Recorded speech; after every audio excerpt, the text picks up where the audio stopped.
I was born brand new. I, the mother, Mariah, was born with my son, Henry. And I now understand that I can only work with other moms. I can only be in professional spaces with other moms in the same season of life. Hello, hello. This is Samantha Saxby with another episode of Moms with Benefits, and I am here with Mariah. Mariah is the founder and CEO of Made for Mothers. She has a 2-year-old son, and we are so excited to have her on the podcast today. Hello, Mariah. Hey, thanks so much for having me. I'm so happy to be here. I love like the pre-podcast. I always wish we can record the pre-podcast conversation because I'm like, ooh, that's like it's like super juicy. But I'm like ready. Let's go. Yeah. Happy to be here. Awesome. Yeah, let's dive right into it. So, first, we're going to talk about your maternity leave story. That is one that you're ready and excited to share. Yes. And then we're going to go into how that really made a career transition for you and where you're at today and why that is very beneficial from a financial perspective for you. So, let's dive in. Let's listen to your maternity leave story. What happened? Tell me everything. Sure. Well, let me back up by saying that before I was pregnant, I grew a wildly successful marketing agency, multiple six figures, big team, intern programs, wonderful. The day I went on maternity leave, we had 40 plus full service clients. I had all my ducks in a row. I was really intentional about how I set up my maternity leave. I had a lot of mentoring around, hey, like, how do you do that as an entrepreneur? Like, how do you step away and take a really spacious, successful maternity leave? Like, what is that? What does success look like around that? And I really, I was really proud of myself. I was really proud of myself, like, how I did that work and who I put in place. And I had a great team and a great ops manager who I owe my maternity leave to, really. So you were an entrepreneur Mhm. owning your own marketing business. And so therefore, did you have any mandated leave from the state or your own No, business? no, No. I didn't. Okay. No, I was, Yep. I was free willing, free willing. Yeah. So No. all this preparation was to have your business run while you wanted to step away. Yeah, because my marketing agency is on retainer, right? So I have 40 plus retainer clients who I have full scope services and marketing deliverables that I manage their social, I manage their email marketing, all their funnels, some of this, like some blog stuff, some content creation. And it was, it's very big. And at the time I needed to be still involved in so much of the day to day. So I brought in an ops manager prior to getting pregnant. Then we got pregnant right away. And so she did have like a 9-month lead in. And so I trained her on every single thing that I do. And so that she could manage it while I stepped out. My goal was to take a 4-month maternity leave. I ended up taking a 6-month maternity leave. And so I'll talk about that a little bit. But my goal was to take a 4-month maternity leave. And I wanted to be pretty hands off. I end up having my baby and we go into my birth. My birth ends up being, traumatic for lots of different reasons. Everyone was fine, but I think emotionally I was not fine emotionally at the end, but it was a pretty traumatic experience for my husband and myself, and I'm assuming for my baby. But we went into my maternity leave with like a slightly high medical needs baby. He's totally fine now, but we had a lot of weight issues. He dropped 3 pounds, not ounces, in his first 3 weeks. So he went from 8 pounds to like around 5. And there was a lot of things happening. He was basically shrinking in my arms. And so we were seeing specialists. We were at the doctors. We were at the hospitals. We were getting weight checks like every few days. I ended up triple feeding, pumping, nursing, formula feeding. If anyone is listening who's ever triple feeding, I am so sorry for you. That is not a sustainable practice. And yes, It's terrible. I terrible. am with you. It was Yeah, terrible. it's terrible and it's not sustainable. And I wish that was talked about a little bit more. But anyways, so I'm 3 weeks postpartum. We kind of have an understanding a little bit about what's going on with my son Henry, and he's gaining weight again. But eventually he ends up being in the 0 percentile of weight for 6 months. So I mean, he was a little guy. He's fine now. He's all caught up and all that good stuff now. But I am setting the stage to understand of the fragileness of my husband and I and what we're going through as new parents and wanting to do the best for our son and having, a lot of extra appointments in general as a recovering new mom. I mean, not to get too graphic, but I'm literally still in diapers at this point after my birth when I get these emails from a client, and they were pretty ruthless.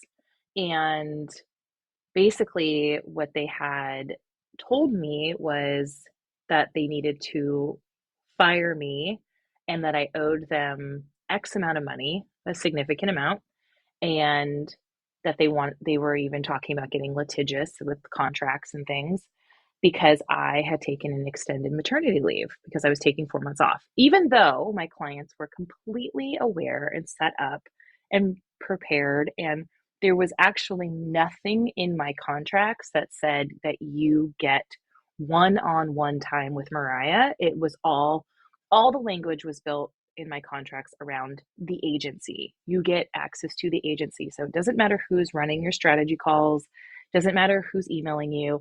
You have a contract with the agency, with the LLC versus Mariah, the person.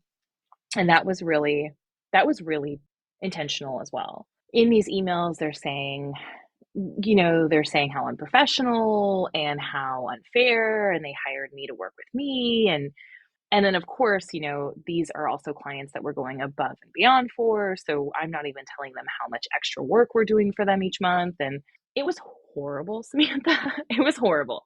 I mean, I am so vulnerable. I am so fragile. I am healing. I am sleep deprived. I'm scared for my son. My husband is, I just remember like looking across the couch and my husband's like rocking my baby and I'm reading these emails and I'm like weeping. I'm sobbing. Hormones are running, fear. Whenever someone is talking like contract law and getting attorneys involved, it's it's scary, and it's your business and no one else is going to handle it but you. And doesn't matter how much of a team I put in place, they could not manage these emails and these conversations. So I end up getting out of the contract. They break the contract. No money is exchanged. No legal anything happened. But then I end up finding out, drum roll, from someone else who had a contract with them as well. Hey, did you hear about so and so? They broke up their business. The partners split ways. And I was like, wait, what? They just broke their contract with me. Like, this is this whole horrible traumatic experience. Yeah. They told us that they went around breaking up all the contracts because they didn't want to be liable for any outstanding invoices as they were separating their entity as a team. So, I wish you guys could see Samantha's face right now because her jaw is on the floor. Do you have something you want On to the say, Samantha? floor. I I'm, like, kind of shocked. I don't even And what? they're moms. They were moms. They were like older moms. No. Yeah, they had like grown kids. So I'll be I honest, that was not the picture I had in my head, but no, no. wow. Okay. Okay, so here I am thinking, wow, I'm a terrible business owner. I took too long of a maternity leave. Like maybe I shouldn't have done that. Maybe they're right. Maybe I newsflash. It was them, And they use that time in my life to get out of something, out of and honestly, the worst part is if they would have said like, hey, so and so have decided to split ways. Can you work with us on releasing us from our contract? I would have been like, yeah, totally, like 100%. Because the worst part was that I actually really liked them as clients before. You know what I mean? Like I would have been really collaborative in that process. It's like they used your maternity leave as a way to exploit you. Is that how you feel? That's Well, what it sounds like. I feel like they weaponized my maternity leave for sure, as to women who themselves, I'm assuming, had been on maternity leave at one point in their life, multiple times if they have multiple kids. But I will tell you, I believe that every bottom is a springboard. So that was that was like the worst, best experience that I've had in my professional life because it became blindingly clear that I am a new person as a mother. I was born brand new. I, the mother, Mariah, was born with my son Henry. And I now understand that I can only work with other moms. I can only work in client work, in whatever. I can only be in professional spaces with other moms in the same season of life as me. And now I have an entirely different business. I have entirely different model. I have entirely different passion and drive and purpose and impact that is all centered around mothers who are entrepreneurs because I needed so badly that mom grace in my business that only another mom gives another mom. And mom grace sounds like this: Hey, Samantha, I can't make the podcast today because we're all super underwater. We're all sick. And Samantha writes back, Oh my gosh, girl, it's going around. I'm so sorry. Like, hang in there. Like, what do you need? I'm going to send you a DoorDash gift card real fast. Like, don't even worry about rescheduling, blah, blah, blah. And then it just kind of, you just pass that ball back and forth from mom to mom until schedules align. And then you show up in the space together from a mom to a mom, so happy that like, hey, everyone in your house is healthy, everyone in my house is healthy, we're here, we got it, we did it, like we're all good. And I didn't even understand in that new first month of motherhood how much I was going to need that. And now my son is 2, right? So now we're like, this is years later almost. And I wouldn't trade anything in for that horrible experience because of what my work looks like and feels like and is today. Yeah. So interesting that the peaks and valleys of life just somehow seem to be connected always. So I want to pull on the thread a little bit more of you want to work with moms who are in the same season of life as you because the client who Hmm. did that, they were moms. But I do think there's something to be said about the freshness Yeah. of it and like the newness of it that you just relate to on a different level. I find myself, for example, even struggling to relate to some friends who are pregnant, and I'm only 10 months postpartum. And so like I Isn't can that relate, funny? but I'm also like, I'm so on like a different chapter right Yeah. now. And so just talk to me like how do you figure out who to work for that are in your same season of life as you call it? So I think yeah, that's really interesting because my son is 2, and even with you with a 10-month-old, my son sleeps 13 hours a night, and I'm just sort of like, oh man, Samantha, what's it like for you over there? I don't even remember. Like it feels I'm like tired. yeah, tired. We're all tired. I'm We're tired. tired. Tired. We're tired. Bless. So, it's interesting. It's not so much about how I find and source, let's say, moms in the same season. I think it's how my messaging speaks and talks about motherhood. I am very clear about in all of my branding, in all of my messaging, how I put motherhood on a pedestal and how I honor it and I honor motherhood. And in all of my marketing, it'll say something along the lines of mother first, business owner second. Now, if let's just say those clients, if they were to read something, mother first, business owner second, it would be up to them if that, sort of like sparks something in them, if that excites them, if that energizes them, if they're like, Mariah gets it, she sees me.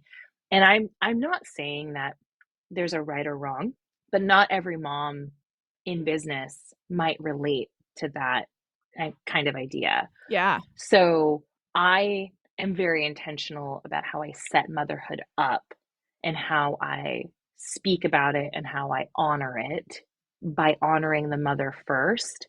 And that naturally attracts the right type, or not the right type, but it attracts the types of moms that have entered into Made for Mothers. And I will say, like, the feedback that I get on a daily basis basically sounds along the lines of, I've never felt so seen. Like I have, you were speaking directly to me. I never knew how much I needed this community. I feel like everyone here is my instant best friend because we are all just navigating the exact same waters of how do we be the best mom we can be while also honoring and not ignoring our purpose and our passion and our courage and our drive because like you, Samantha, as a mom feel very passionate about whatever you're doing and I feel very passionate about what I'm doing, or else we would have very different looking career trajectories. And I don't think every single mom or every single woman or every single person has that like entrepreneurial spark or drive, or I call it the nudge, like, oh man, I have this idea, I have this new idea, and I gotta go, man, is it a good idea? I kind of want to like launch this thing. I have tons of friends who never ask me that. They're just like, I'm working for the university and I just do this thing. And I'm like, that's Yeah. awesome. Like, what is that like? Like, I could never do that, but I love that for you. Like, I have friends who have never said, like, Mariah, I have this idea for your business. Do you think this is a good idea? I'm like, I literally can't stop saying that to my husband. And he's just like, Mariah, one thing at a time. So, anyways, My notepads are just like constant notes, ideas, but it's an endless train. Yeah. yeah, yeah. So, I hear that and I take that as you are starting this business for moms, and it's a business that I think one you wish existed perhaps when you were postpartum, and two, you have identified the core value that is going to drive that community of moms first, business leaders second, and that feels like you're leading with that value. And so if you align with that value, come on board. And no, if not, then we're not going to be a right fit for you. And so your end game isn't to get everything and everyone and everyone's money. It's truly to make a difference in the way that you wish you had a difference made to you when you were postpartum. Is that fair to say? I mean, every single mother knows what an island we are on and how isolating it is. I mean, come on, your baby's 10 months old. I mean, the first year, I gotta tell you, it gets different after the first year. The first year is lonely. It does not matter how great your partner is if you have one. It doesn't matter how much childcare you have. It doesn't matter if you have great in-laws. It doesn't matter if you have great parents. Does not matter. That baby just wants you. And there is something about your very little tiny best friend who's with you all the time for 10 months who doesn't talk. It's lonely. It's lonely. And then you have the internet. You have the internet telling you all sorts of weird things. You have friends in different seasons who like get it, but don't really get it. There's no one really there at 3 a.m. showing up, helping you with the baby if the baby's being fussy. It's super lonely. And then you talk to any entrepreneur and you talk to them about having limiting beliefs, and you talk to them about fear, and you talk to them about being not enough in their business, and oh, I really have this big idea, but I don't know if I can do it. I don't know if I'm going to be successful because there's so and so over there is already doing it and they're doing it really well, and I really want to launch a podcast, but there's so many podcasts out there. I don't know if I can do it. And then they just sit and sit and sit and sit, and they stall out of fear of failing. And that is what limiting beliefs are: fear, anxiety, shame, failure. Moms have this, business owners have this. Then put these two groups together. A mom who owns a business has guilt on both sides: guilt that they're working, guilt that they're not with the baby, guilt that they have these big ideas, guilt that they want to be there more. It's guilt that they're in childcare, guilt that they're in daycare, guilt that they're not in childcare, guilt that they're not in daycare. Oh my gosh, like it does not stop. So, my whole entire vision for Made for Mothers is that any mom who owns a business does not have to be on either island. It doesn't matter which island might be more pressing in their season, if that makes sense.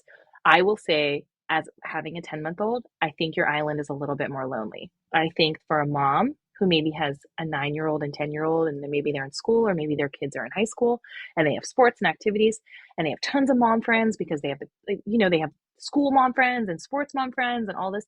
Maybe their island isn't as lonely, but maybe their island on the business side is really big because they've been momming nonstop, and they maybe feel shame about entering into back into their business, like they're not enough, like they're behind, right? So every single mom is going to come into Made for Mothers with varying levels and experiences of where they are in their motherhood journey and where they are in their business journey. And the Made for Mothers table is just so long and so big, and there's enough chairs, and we're all here. And this is like not for networking. And I will tell you, we have these monthly meetups, and we just had one last week on Monday, and there was 55 women. And I will say, I know for sure that some women will show up wanting to network, and that's what they're there for. And I may never see them again. And they'll know right away that networking is secondary to the relationships, to the dialogue, to the conversations having, to the connection.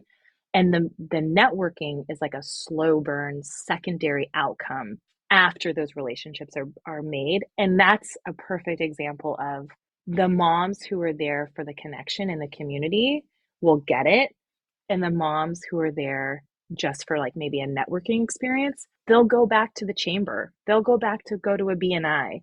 They'll go find another networking group because there's enough networking groups. And I'm out right outside of DC. Trust me, there's enough networking groups that people can jump into. But what there's not are like real authentic communities where people are actually having connections and building relationships, and then referring each other business while they're like, hey, I met you at a meetup and now I'm going to go to the park and go to a play date with you. And then we're going to, oh yeah, hey, actually, I want to hire you to do this thing. And that's what's happening. And that's like the, if you want to think of it as like a sales funnel, play dates are like top. Like it's like a meetup. They go to meetup, play date, business lead, conversion. If you look at the sales I funnel, love that. yes, It's like the ultimate, like, mom's business world, play dates. totally. We're up we're meeting at the playground. I love it. And it's like, and now we can like push our kids in the swing and also talk about business and not feel guilty, and that we cannot feel Yeah, guilty and not have yeah. to choose, like, gosh, how dare us?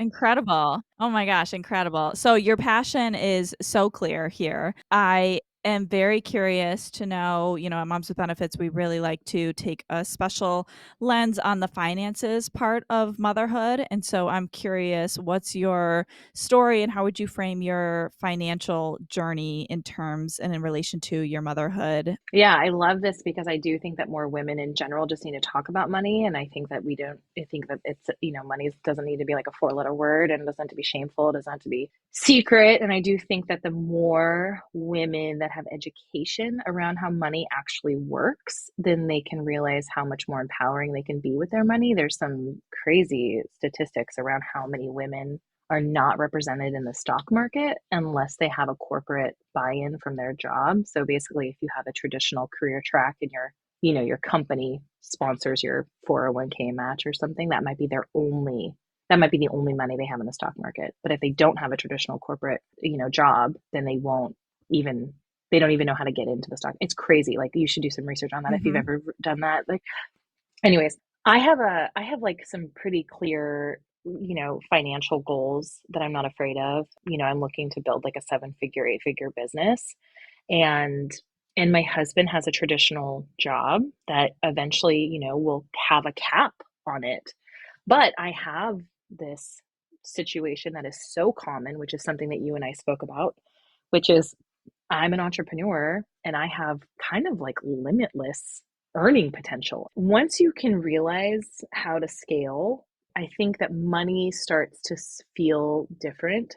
The energy around money is different when you realize how it works, and how as a business owner you can earn as little or as much as you really want if you're smart, and if you have smart mentorship or training, or I am still the breadwinner, even though I took a 6 month maternity leave, even though I abandoned my multi six figure agency, even though I pivoted my business.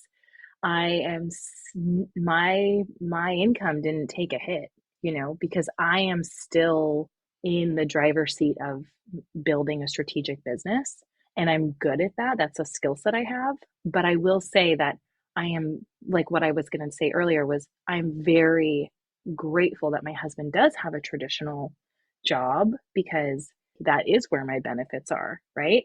However, when my husband leaves that job at some point, like that's a very natural evolution of people in their careers. He wants to be an entrepreneur. Like, he probably won't take another corporate role. So, with that said, I'm not afraid of, yeah, and then we'll pay for our own benefits because there's so many more perks to owning your business. And I think that it's a lot of fear for women too, especially if you're still in the season of having more babies and having kids.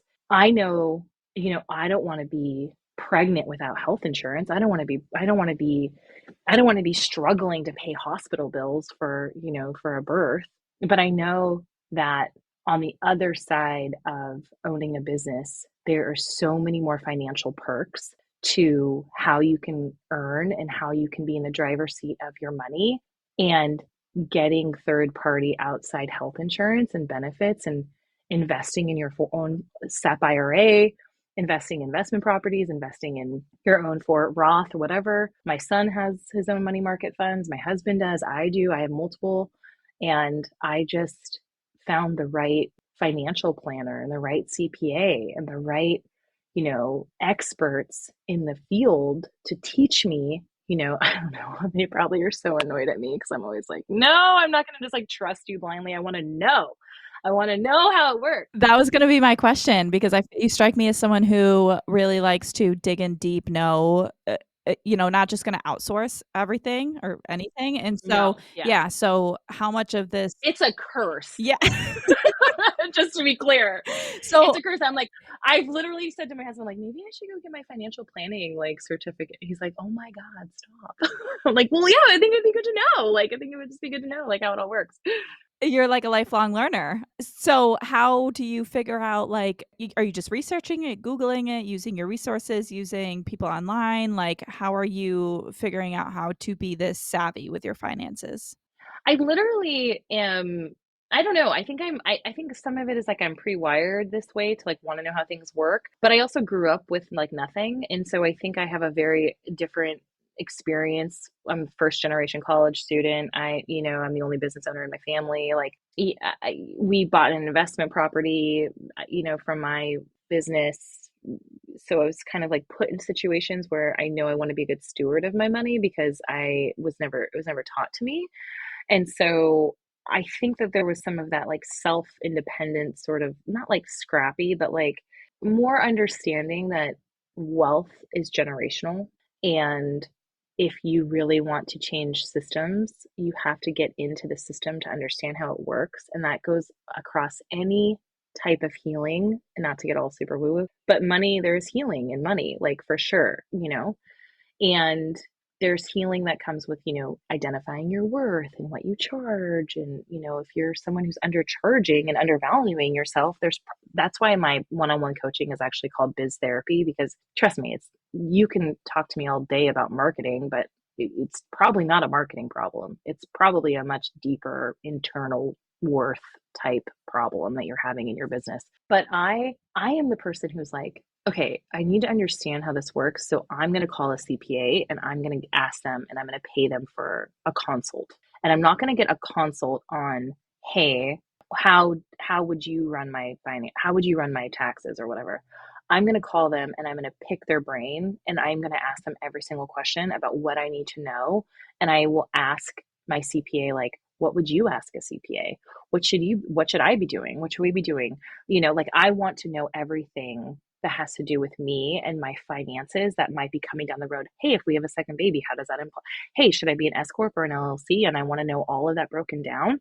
And then I want I want them to teach me as much as they can. And I do the same thing with my financial planner. I literally call my financial planner. I mean, I laugh because he treats me like I have like $1 million in my IRA. You know what I mean?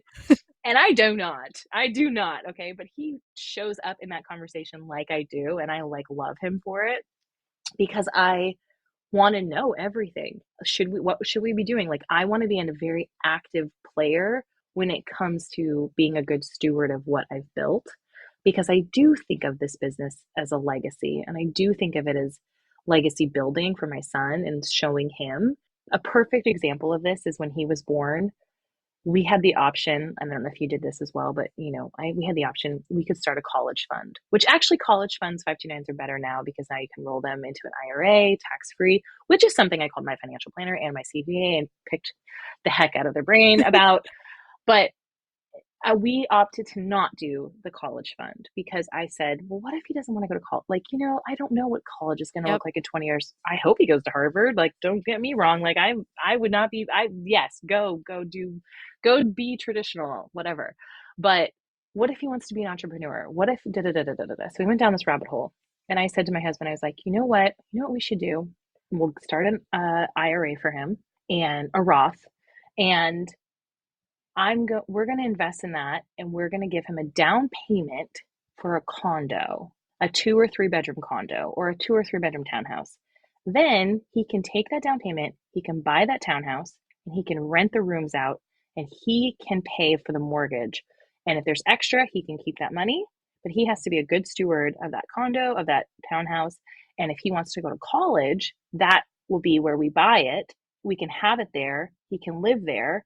You know what I mean? Like, I'm just Yeah. starting to think, like, what can I do instead of paying for his college?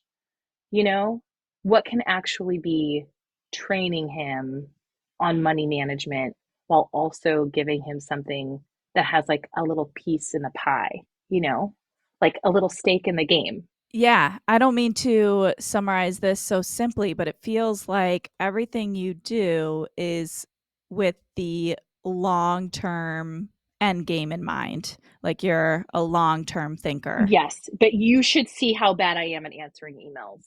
If that makes anyone just knock me down a peg, because I do think when you are a long vision, big thinker, like the details The details. Yes. are really hard. Like, thank goodness I have a good virtual assistant who's like, hey, calendaring, hey, responding, hey, attaching attachments. Like, hey, you Yeah. said it's attached, it's not attached. I'm like, oh my God, it's never attached. I'm so sorry.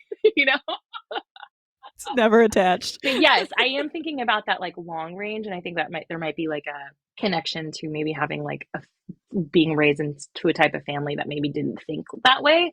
And so just being very intentional about what in my business too, like what is the long game, what is the long game with the family, what is the long game with the and I feel like all moms are thinking that too as well. Like, once you have that baby, come on, Samantha, like 10 months ago you were a totally different person, and now you have this baby and you are also long term, long, bigger, bigger, bigger, while also being brutally attacked daily by needing to give a little person snacks all day long.